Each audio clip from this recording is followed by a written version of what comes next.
FM, estamos en tu podcast de Sin Codificar como todos los días jueves. Un saludo a todo el sur de Quito, al noroccidente de Pichincha, la capital del Ecuador, Quito. Un saludo a la ciudad de Santo Domingo, un saludo a todas las personas que se están conectando en la sintonía de Estelar 99.7, a las personas que están en los taxis, en los vehículos, a las personas que se encuentran también en los buses. Estamos en vivo, son exactamente las 4:11 de la tarde. Hoy día, jueves, que inició el Mundial en la Ciudad de México, mañana en Estados Unidos y en Canadá. Y el domingo juega la selección de Ecuador por la tarde, todos atentos. Hoy día acaba también ya de jugar México contra la República de Sudáfrica y acaba de ganar 2-0. Me parece espectacular lo que fue ese partido. Así se va dando el desenlace ya del Mundial en su primer día que se inauguró en el país de México. Y otra noticia también que está causando conmoción a nivel internacional es qué está pasando en Perú en las elecciones. ¿Qué está pasando? ¿Se pinta de derecho Perú? También sería lo que es ya más o menos un abreboca de lo que pasaría en Colombia entre Cepeda y Asprilla. ¿Qué pasará? ¿Se pintará de izquierda o de derecho? Que hoy día las tendencias internacionales ya tienen esto. Ya no es que eres de centro, ya no es que eres de centro izquierda, centro derecha. No, o eres de izquierda o eres de derecha. Así se está definiendo geopolíticamente ya Latinoamérica, en Bolivia con la derecha, y estamos a la espera de ver qué pasa ya en Perú. Gran expectativa, un resultado cerrado. Y para eso tenemos un invitado internacional, un amigo de la casa, alguien que también ha sido parte de algunos gobiernos o de un gobierno también en ese país. Es abogado, conocedor también de lo que está pasando en el país. De primera mano tenemos un gran invitado, él es abogado de profesión, ha sido exministro de Estado del Perú. Señores y señores, doy la bienvenida al abogado Alejandro Salas. Querido Alejandro, bienvenido, muy buenas tardes. Muy buenas tardes, muchas gracias hermano por la invitación. Buenas tardes a todos los amigos de Radio Estelar en Ecuador. Un abrazo a cada uno de los ecuatorianos que nos escuchan y muchísimas gracias por la invitación. No, un abrazo a ti y también a las personas, decirles que puedan volver a esta entrevista en YouTube, en Facebook y en TikTok. Pueden volver a ver los clips que subiremos y las entrevistas completas en nuestras páginas de Radio Estelar 99.7 FM. Querido Alejandro, sigue el voto a voto. Hasta la actualidad se ha escrutado el 98,21% datos oficiales del OMPE. Y por preguntarte a ti, hay una diferencia de más o menos 500 votos. ¿Cuándo se estima que en Perú se podría tener ya más o menos un resultado o un margen donde que ya se permita visualizar quién puede ser el próximo presidente de Perú? Sí, claro, cómo no. A ver, la contabilidad o la contabilización de los votos se ha venido ya haciendo más lenta en esta altura del 98%. Habida cuenta que hay 16.000 actas que han sido impugnadas. Estas 16.000 actas impugnadas tienen que pasar por un proceso legal de una justicia electoral, que en primera instancia en Perú son los juzgados electorales especiales y en segunda instancia el propio Jurado Nacional de Elecciones. Entonces, estas 16.000 actas impugnadas, tanto por personeros acreditados del Partido Fuerza Popular de Keiko Fujimori, como personeros acreditados del Partido Juntos por el Perú de Roberto Sánchez, han llevado estas actas en observación, en impugnación, y que hay que esperar, ¿no es cierto?, que ya la justicia electoral determine qué actas son válidas, qué actas son inválidas. Ambas agrupaciones políticas han hecho, digamos, su trabajo legal en ese sentido. A la fecha y al momento, la diferencia de voto oficial, según lo que establece la Oficina Nacional de Procesos Electorales, que es la OMPE, establece que son 759 votos de diferencia los que existen. Y que en realidad, quien va a marcar finalmente la diferencia de quién va a ser el presidente o la presidenta del Perú es justamente la justicia electoral a través de la evaluación de estas actas impugnadas.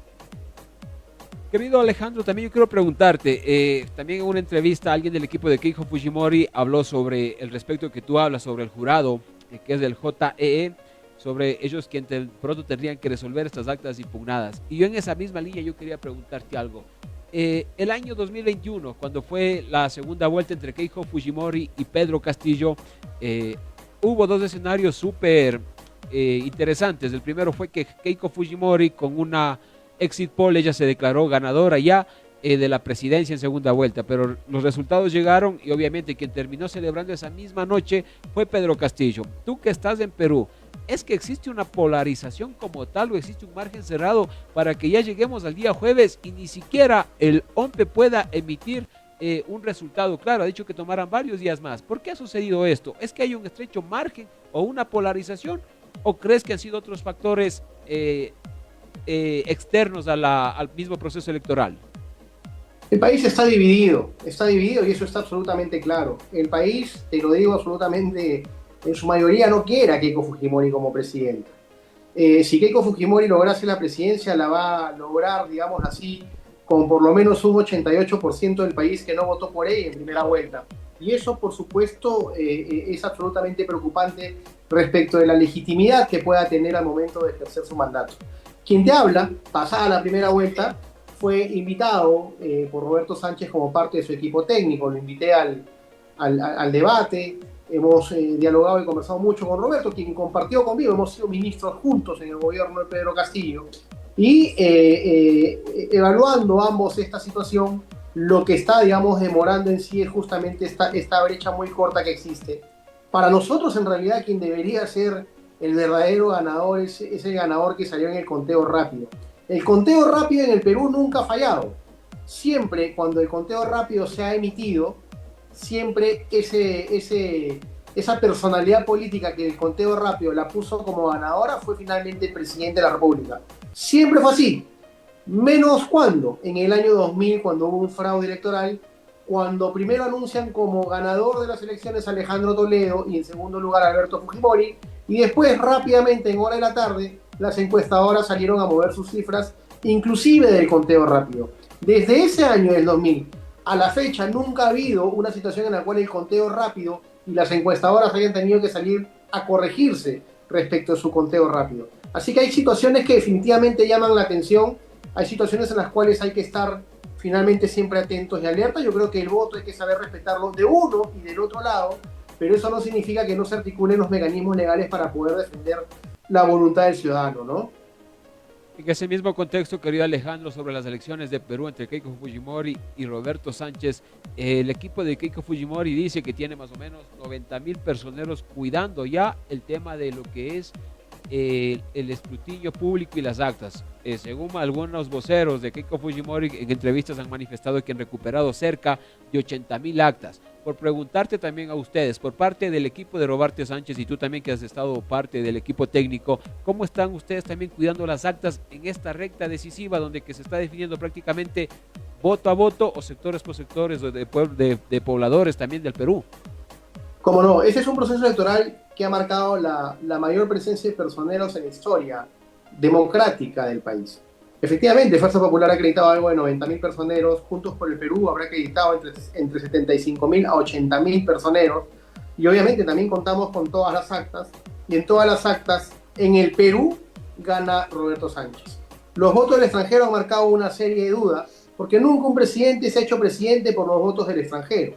Ahora se ha tratado de posicionar, ¿no es cierto?, el mensaje de que los votos del extranjero son los que van a definir quién es el presidente. Y eso nunca ha sido estadísticamente, digamos, preciso en el Perú, ni nunca se ha dado que el voto del extranjero, del peruano en el extranjero, sea el que decide el proceso electoral. Así que sobre la base de eso hay bastantes variables que hay que seguir viendo, que hay que seguir observando, pero como te vuelvo a manifestar, hoy ya todo el tipo de conteo, siendo Roberto Sánchez ganador en todo el conteo a nivel nacional, vale decir, en el territorio peruano, si contamos los votos del territorio peruano, Roberto Sánchez ha ganado. ¿Okay? En el extranjero ha ganado Keiko Fujimori, los votos del extranjero, pero entenderás que los votos en el Perú son mucho más en millones que lo que son los votos en el extranjero, en donde adicionalmente ha habido inclusive un ausentismo marcado.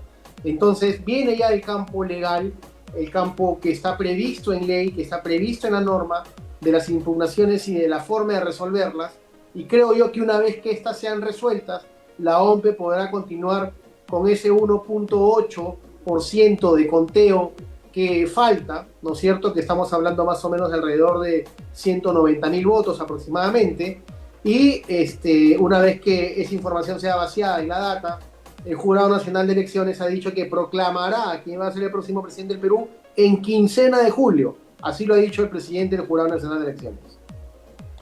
Estimado Alejandro, también algo que nos ha llamado a nosotros la atención es que en segunda vuelta Roberto Sánchez usó un sombrero tradicional y autóctono de las personas originarias de Perú, y se comentaba mucho de que él era el candidato respaldado o le endosó los votos Pedro Castillo. ¿Qué tanto fue determinante la imagen de Pedro Castillo en segunda vuelta para endosar esos votos a Roberto Sánchez? Porque recordemos que en las proyecciones y en las encuestas que tenían Perú pasaban dos candidatos de derecha, Keiko Fujimori, si no me equivoco era Raúl López Aliaga, pero finalmente Roberto Sánchez pasa a segunda vuelta, también se hizo eco el expresidente Martín Vizcarra, pero ¿qué tanto fue lo que predominó en la segunda para que pase a segunda vuelta? ¿Fue de pronto la imagen de Pedro Castillo o no? Mira, yo creo que sí. O sea, en el Perú hay un centralismo muy marcado. Hay peruanos que creen que el Perú solamente es Lima y hay peruanos que entienden que el Perú tiene que ver con 52 pueblos originarios y 48 lenguas que se hablan en nuestro país, que seguramente en la capital desconocen muchos eso. Y Pedro Castillo representó mucho lo que es el interior de nuestro país. Fue un presidente que solamente gobernó 17 meses y no se le dejó gobernar más. Y sobre la base de eso existieron peruanos que dijeron, con justa razón, nos han arrebatado al presidente que habíamos elegido y que se sienten identificados con él, que son millones de peruanos. Y que definitivamente cuando Roberto Sánchez toma el símbolo, habiendo sido ministro de Pedro Castillo, el símbolo que acompañó en campaña a Pedro Castillo, reivindicando su plan de gobierno, reivindicando su propuesta de gobierno, obviamente toda esa gente, ¿no es cierto?, todos esos ciudadanos consideraron que Roberto Sánchez era la opción de reivindicación de un gobierno que fue arrebatado en el año digamos, cuando fueron elegidos en el 2021 y finalmente Pedro Castillo sale de gobierno en el 2022. Así que de una u otra manera sí, ha representado un simbolismo, lo que nos hace ver que Pedro Castillo es un personaje absolutamente vigente en la historia del país, en la historia actual del país, y que seguramente seguirá vigente por mucho tiempo. Estimado Alejandro, ahorita con corte 4:30 de la tarde, más o menos, que estamos ahorita en vivo hablando sobre las elecciones de Perú, preguntarte algo, ¿cómo tú ves la dinámica que ha habido sobre la cobertura a estas elecciones? Yo te hablo como extranjero y lo que yo he podido ver de manera independiente y tratando de ser muy objetivo. Cuando se conoció que Roberto Sánchez estaba adelante en la votación, estaba por creo que más o menos 4 puntos, en la prensa internacional muy poco se hablaba ya del tema de elecciones de Perú. De hecho, yo veía medios digitales o medios nacionales de Perú para prepararme para esta elección y había muy poca actualización de información. Sin embargo, en esta madrugada ya que Keiko Fujimori está adelante con 500 votos, se han activado muchos medios de comunicación. Y algo que me llama la atención y algo que yo puedo decir que no estoy de acuerdo en lo personal, no significa que yo tenga la razón, es de que muchos inclusive dicen que según la proyección de una encuestadora o boca de urna, ganaría Keiko Fujimori. Pero algo que no me parece coherente, como tú faltando 3% para escrutar, tú puedes tener como fuente a estas encuestadoras o a estas bocas de urnas. Yo preguntarte, ustedes como Perú, ¿cómo están viviendo ahí los ciudadanos peruanos? ¿De pronto ya tienen una tendencia a quién será ganador o crees que no? ¿Crees que no hay todavía quien se defina un claro ganador? Alguien de Keiko Fujimori indicó que ellos están siendo prudentes, están siendo pacientes, que inclusive que con los 90,000 personeros que tienen, de pronto ellos, dudosamente ellos van a pedir que ha habido un fraude. ¿Cómo se siente en el ambiente de Perú? Y tú que estás como parte del candidato Roberto Sánchez, ¿cómo sienten ustedes como equipo? ¿Cómo se siente? ¿Optimismo, prudencia o hay un poco de negativismo? No, hay prudencia, pero hay también el campo de estar atentos, de estar alerta. Mira, lo que tú manifiestas es correcto. La Unión Europea ha sacado un informe respecto de la actuación de los medios de comunicación en el Perú. Y hay muchos medios de comunicación que han sido debidamente identificados, capitalinos, de audiencia en política en la capital del Perú y con resonancia seguramente a nivel nacional, en donde la Unión Europea ha indicado y ha señalado claramente que han tenido un rol de demasiado favoritismo hacia Keiko Fujimori y más bien todas las noticias que daban de Roberto Sánchez estaban vinculadas a un lado de negatividad. Todo con Roberto Sánchez era absolutamente negativo. La Unión Europea ha llamado la atención de esta situación y claro, estos dejaron de ser medios de comunicación y se convirtieron pues en relacionistas públicos de una candidata a sabiendas seguramente de los intereses que hay atrás de ella para con ellos. Entonces, pero claro, son medios que informan e informaban todo el día. Roberto Sánchez y su candidatura ha tenido todo un campo, ¿no es cierto?, digamos, bien pesado de poder revertir y debatir todas estas malas informaciones que muchas veces eran sumamente exageradas. Entonces, bajo esa premisa, lo que nosotros ahorita estamos haciendo, yo tengo una reunión con Roberto Sánchez un cuarto para las 6 de la tarde, es ser cautelosos, sí, pero ser vigilantes de muchas anomalías, de muchas tropelías informativas y de la forma en cómo de una u otra manera se ha tratado de llevar, ¿no es cierto?, la mejor agua para el lado de Keiko Fujimori. Y ahí tenemos que estar atentos para que eso no tenga vínculo con el campo de, digamos, tratar de meter manos en el proceso electoral. Si el proceso electoral es limpio y transparente y los personeros nos dicen que todo ha sido limpio y transparente, quedará respetar el resultado de quién sea el ganador. Querido Alejandro, hay gran expectativa en Perú por ver si es que la tendencia sería de izquierda, porque ahora hay una polarización latinoamericana, o eres de izquierda o eres de derecha. Ya no creo que tanto te puedes vender como una tercera vía o como centro. Yo creo que ahora está definido, o eres de izquierda o eres de derecha. Derecha tradicional o derecha alternativa. Izquierda tradicional o izquierda alternativa. Hay expectativa que pase en Perú, hay expectativa que pase en Colombia y cómo se pintaría ya Latinoamérica. Desde tu punto de vista, ¿qué tan importante sería y qué tanto influiría en Latinoamérica si es que gana Roberto Sánchez en Latinoamérica, en Perú para Latinoamérica, perdón?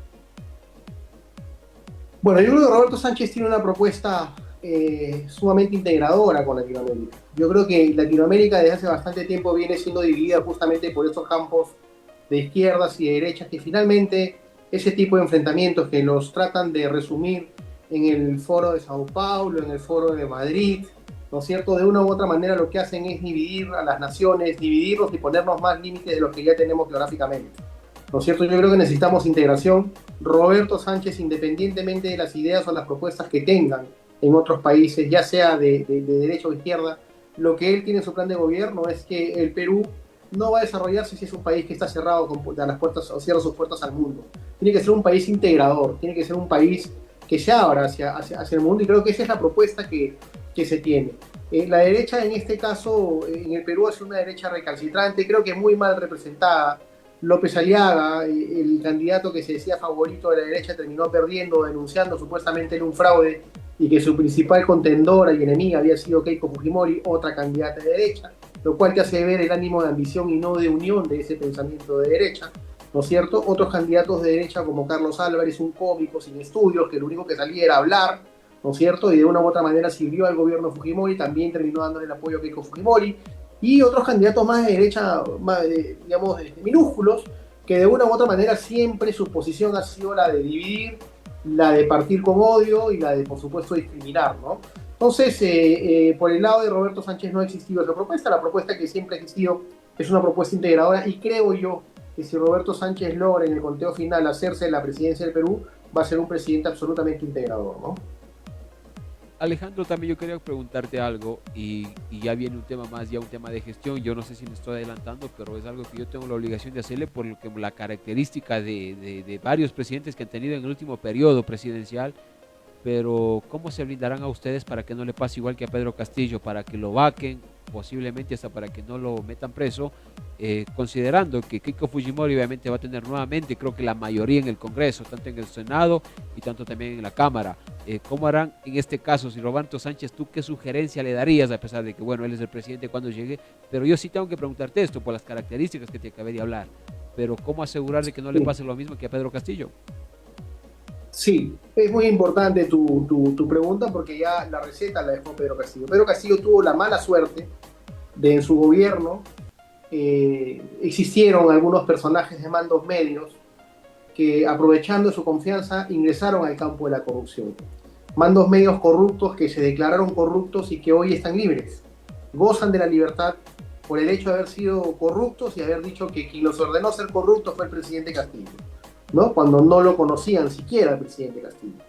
Entonces, ¿la receta cuál es? La receta es rodearte de gente idónea, gente buena, gente correcta, gente que realmente tenga vocación de servicio para con el país, y no darle carne, ¿no es cierto?, a las hienas del Congreso, que van a buscar seguramente desestabilizar un gobierno y van a querer vacar. Pedro Castillo se rodeó de malas personas en un primer momento, seguramente por la falta de experiencia, y eso le tomó partida y le tomó una factura que le costó durante todo su gobierno hasta su salida, porque lo orillaron finalmente a que tenga que salir. a través de justamente uno de estos corruptos que salió a hablar en televisión el día que se iba a debatir y discutir su vacancia. Entonces, sobre la base de eso es que de una u otra manera encontramos una situación en la que, digamos, ya se tiene la receta, de lo que se tiene que hacer para, de una u otra forma, no caer en las manos de estos señores, ¿no? Bueno, exactamente, son 4:30 de la tarde, estamos en vivo, se está conectando desde Perú el abogado Alejandro Salas, exministro de Estado, también en la presidencia del expresidente Pedro Castillo. Estamos hablando sobre las elecciones de segunda vuelta. Hay una pelea voto a voto entre Keiko Fujimori de derecha y el izquierdista también Roberto Sánchez. Estoy viendo aquí las actualizaciones en Google y la tendencia sigue la misma, no ha habido un cambio todavía y lo que se mira es de que sigue la pelea voto a voto. Varios medios internacionales de España dicen que hay un empate técnico. Algunos le ponen a Keiko Fujimori como primera, pero sin embargo los votos más o menos son 550 votos de diferencia. Están muy peleados en esta segunda vuelta. Estamos hablando sobre ese tema con el abogado Alejandro Salas. Son exactamente 4:31 de la tarde. ¿Por qué repito la hora? Porque estamos viendo los cortes que tiene también en este caso el OMPE sobre la institución electoral de Perú, a ver cómo va el conteo de votos. Muchos medios de comunicación hablan que hay un empate técnico entre Keiko Fujimori y Roberto Sánchez. Querido Alejandro, también algo importante que yo no puedo dejar de preguntarte es, pero, o sea, tú tocaste un tema muy especial, que de pronto no tiene que haber en un gobierno corrupción, pero muchas de las veces los expertos en políticas dicen que de pronto no eso tiene que ser real como tal, de que exista corrupción, sino que sea creíble. ¿No crees que va a pasar lo mismo, que hay un linchamiento mediático con los medios de comunicación y nuevamente a Roberto Sánchez le termine pasando también lo que le pasó a Pedro Castillo? Sí, claro, pero acá la aceptación de la población tendría que ser el principal garante, ¿no? Yo creo que si el pueblo acepta un gobierno y el pueblo no se deja, digamos, o no compra aspectos de desestabilización que no tengan ningún tipo de sustento en argumento, yo creo que nadie podría atreverse de una u otra manera a intentar ir en contra de un gobierno que realmente está trabajando por su gente. Así que sí, pero son escenarios que se pueden presentar, por supuesto. Los fujimoristas yo no creo que cambien mucho su aspecto. Entonces, bajo esa premisa creo yo que debemos garantizar desde un buen gobierno la aceptación que pueda tener Roberto Sánchez y sobre la base de ello hacer un mejor país, ¿no? Y tratar de una u otra manera, así sean, digamos, del lado de Keiko Fujimori, así sea del lado de ellos, tratar un tipo de consenso y acercamiento que le haga bien al país. Yo creo que los enfrentamientos en política en Perú ya nos han costado mucho. Tenemos 10 presidentes en 10 años, es una barbaridad en realidad, y creo que eso es algo que ya debemos cambiar. Querido Alejandro, en las próximas horas tendremos algún pronunciamiento ya del candidato Roberto Sánchez. ¿Habrá alguna rueda de prensa? De pronto saldrá a dar declaraciones. Entiendo yo que se han estado moviendo bastante los voceros de Keiko Fujimori, pero obviamente los dos candidatos son muy prudentes. ¿Habrá algún pronunciamiento de Roberto Sánchez en las próximas horas? Entiendo que también esto puede ser el día de mañana, que se tenga un resultado de pronto más claro, porque ya la diferencia es mínima y viene el conteo voto a voto, y entiendo que también están llegando unos packs de otros países y entiendo que esperan también que se abran esos packs para que se puedan realizar los conteos. Sí, en realidad el conteo del extranjero ya prácticamente está culminado, el porcentaje que queda es mínimo, ¿no? Y efectivamente, el voto se ha quedado en un 98%, porque ya viene el procesamiento de las actas impugnadas, donde ya empieza, ahí entra la tarea del campo legal, ¿no? Así que sobre la base de eso, seguramente Roberto Sánchez se pronunciará, ya sea en horas de la noche o mañana en la mañana, después de la reunión que se tenga hoy en la tarde, ¿no? Hoy en la tarde. Una consulta también, o sea, ahorita para que quede netamente claro, para que ya ahorita van ustedes ya al conteo sobre las actas inconsistentes o impugnadas, para que eso de pronto ya no nos quede ninguna duda. Voto extranjero prácticamente se termina, voto nacional está terminado. Ahorita con lo que van ya es netamente con las actas impugnadas, ¿eso es correcto? Correcto, son alrededor de 1.600 actas impugnadas que representan alrededor de 180.000, 190.000 votos aproximadamente. ¿En cuánto tiempo estimas? Yo entiendo que el OMPE ha dicho que eso puede tomar hasta mediados de julio, pero tú con tu experiencia, ¿en cuánto tiempo tú crees que ya se podría tener un resultado para saber quién podría ser el próximo presidente? Dentro de los plazos que expone y pone el proceso electoral, más o menos esto, con todas las instancias en el Jurado Nacional de Elecciones incluido, debería estar culminando entre el 27 y 28 de junio. o entonces todavía hay varios días, hay que esperar ahorita. Entonces, como tú nos aclaras, y eso es importante también que sacaremos este clip para TikTok, importante lo que tú nos dices, prácticamente lo que va a definir la elección de Perú ahorita ya son las actas impugnadas, de eso que quede netamente claro. Obviamente ahorita ya no podremos googlear porque ahorita ya lo que entra en realidad es ya el tema de actas impugnadas, prácticamente el conteo se ha terminado. Qué gran aclaración que nos has querido, Alejandro. Y para ir culminando esta entrevista, mi estimado Alejandro, también yo preguntarte algo. Tú que has trabajado con Roberto Sánchez, que han sido compañeros también en el ámbito ministerial, por preguntarte, ¿él aceptará, si es que no ha habido fraude, él aceptará la derrota en caso de perderlo y felicitará a Keiko Fujimori, o cómo será la reacción de Roberto Sánchez? Yo sí considero que si el proceso electoral, si los personeros del partido reportan que se perdió, ¿no es cierto? Esperemos que no sea así. Yo creo que corresponde, por supuesto, aceptar el resultado. Y Roberto Sánchez es un caballero, o sea, yo creo que él le va a demostrar y le va a enseñar educación a Keiko Fujimori. Keiko Fujimori, en todos los procesos electorales que perdió, nunca fue a felicitar a su contendor. Yo creo que Roberto Sánchez podría darle un ejemplo de ello, y cómo no, sí, y saludar su estrecha victoria, sabiendo que no va a tener mayoría de aceptación en el país y que va a tener que lograrla haciendo un buen gobierno y un gobierno correcto, dejando de lado las atrocidades que hizo el gobierno de su padre en algunos campos que no estuvo bien, y por supuesto deslindando o pidiendo perdón Keiko Fujimori por lo que fue el gobierno de Dina Boluarte con las muertes que vieron, porque ella y su bancada los avaló y los cubrió. Entonces, de una u otra manera, yo creo que Roberto Sánchez sí podría darle esa clase de decencia, ¿no? Querido Alejandro, también para ir terminando esta entrevista contigo desde Perú, que te estás conectando y que estamos en vivo también, valga la redundancia, 4:26 de la tarde, yo quería también hacerte otra pregunta muy importante. ¿Cómo, y ahorita entre el ámbito legal y tú como abogado, cómo ya se blindarán y cómo serán los veedores ya en esta etapa decisiva, que es en el JE, con el jurado, sobre el escrutinio y la verificación de estas actas impugnadas?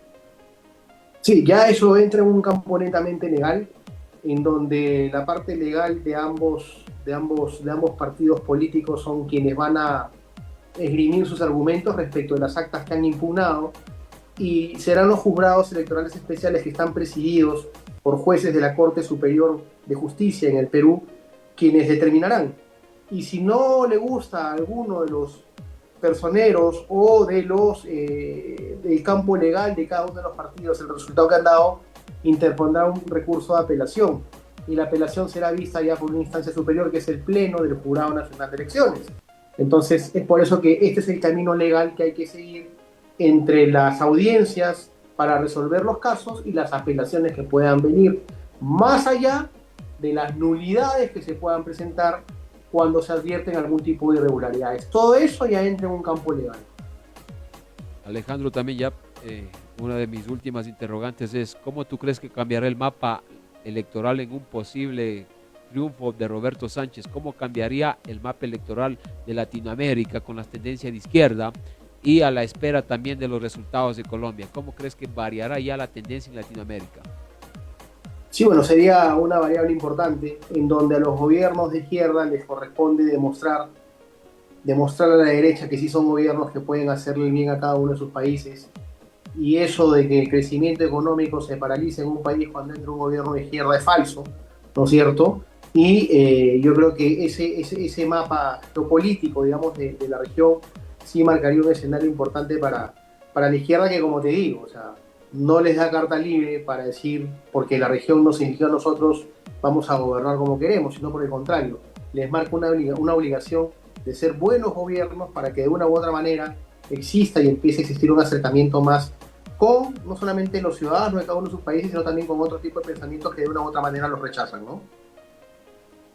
Bueno, amigos, estamos en vivo aquí en Radio Estelar 99.7 FM, en tu podcast de Sin Codificar, como es todos los días jueves, aquí decodificando la información, hablando temas de interés. En este caso estamos hablando sobre las elecciones y resultados de la segunda vuelta entre Keiko Fujimori y Roberto Sánchez. Estamos hablando con alguien también que está haciendo parte del equipo del señor Roberto Sánchez, como es el abogado Alejandro Salas. Estamos en vivo y nos ha dicho también el abogado Alejandro Salas que ahorita lo único que queda en esta instancia y es ya netamente que definirían los resultados son el conteo de las actas impugnadas, que más o menos suman cerca de 160,000 votos. Hay que esperar todavía, hay que esperar también un pronunciamiento del candidato Roberto Sánchez. Hay que ser prudentes también, lo ha dicho tanto el equipo de trabajo de Keiko Fujimori y algunas personas que han sido parte del equipo técnico también de Roberto Sánchez, en este caso el abogado Alejandro Salas.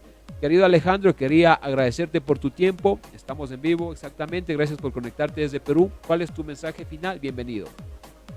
Gracias, hermano. No, a Ecuador simplemente desearle siempre lo mejor, un país hermano. Estamos con ustedes en el Mundial, vamos a hacerle barra a cada uno de los goles que puedan hacer. Y a los hermanos peruanos que están en Ecuador, nada, pedirles tranquilidad, de expectativa como todos estamos. Y al final de todo creo yo que quien debe triunfar finalmente es la democracia y debe triunfar las soluciones que debe tener un país. En este caso el Perú, deseándole siempre por supuesto lo mejor a un hermano país como es el Ecuador, al cual conozco y como te vuelvo a repetir, me encantaría 1000 veces volver a visitarlo. No, gracias a ti, querido Alejandro. Hemos estado en vivo, se ha conectado desde Perú el abogado Alejandro Salas, ex ministro de Estado de Perú también, y hemos estado hablando sobre los resultados entre Keiko Fujimori y Roberto Sánchez. Desearles a Perú también, a nuestro hermano país, lo mejor, que triunfe la democracia, que gane Perú, que tenga una estabilidad política, que ya el próximo presidente trabaje en bien de las personas, de los ciudadanos y de los más necesitados del país de Perú. Sin más que agradecerles también a toda la sintonía, son las 4:41 de la tarde, a las 18 horas viene Energía Total Plus con un programa futbolero, como ustedes han visto nuestro set, está vestido ya como se merece el Mundial. Gracias a todos y pueden volver a ver esta entrevista en Facebook, en YouTube y en TikTok. Gracias a ti también, querido Alejandro, un fuerte abrazo. Gracias. Chao, muchas gracias.